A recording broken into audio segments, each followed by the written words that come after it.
So what I've noted down is how the majority of middle-class people, the likes of me and Morgan, are subconsciously conditioned to operate from a scarce and negative mindset, predominantly in the West. So basically, think of how the majority of people that are working a 9 to 5, you're in school with, you work with, you meet at the pub with, they operate from a frame of what I've already got is all I can have and I can't do any more. I'm not privileged, I'm hard done by, victim mentality, and without even realising, the words that they choose to use and the way they speak is just subconsciously negative. Okay, I'm with you. Kind of. I think it's hard. It's hard to explain. I'll start with the language point of view. That's England.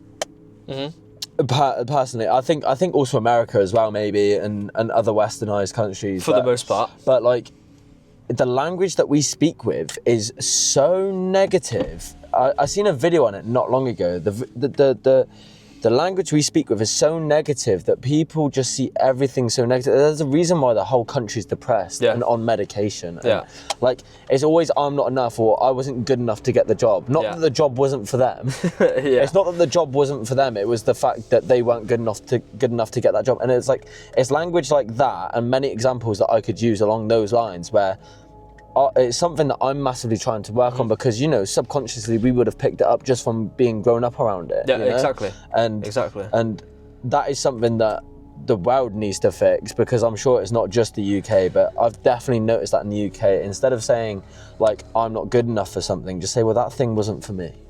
I was going to say, the video you're referring to, because I remember one of us sent it to each other, was the difference in English language compared to Arabic. Absolutely. And it was, I'm in a bad mood today, versus an Arabic rephrasing was, bad energy is passing through me today. Yeah, passing through me. Through me. It's like externalizing it from you. It's not you. Yeah. That thing is just passing through you, and it will pass. Yes. You know, and that's a positive way of looking at it. It's like the anxiety is passing through me. So now I'm feeling anxious, but I know that it's passing through me. I'm not anxious.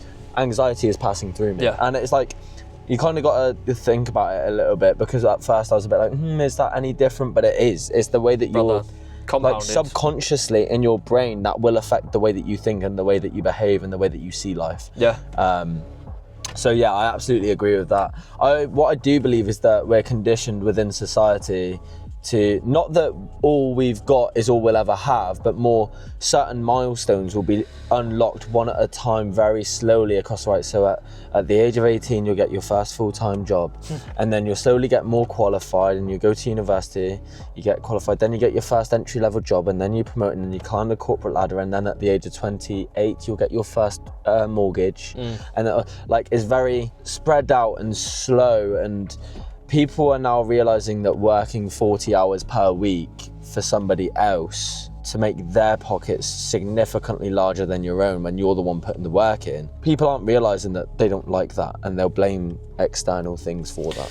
But again, especially, at least from our experience in the UK, I'm not sure how it is for the rest of the world, I believe it's the same, but you're made to believe that you're bad and greedy for wanting more than what you already have, therefore people just don't.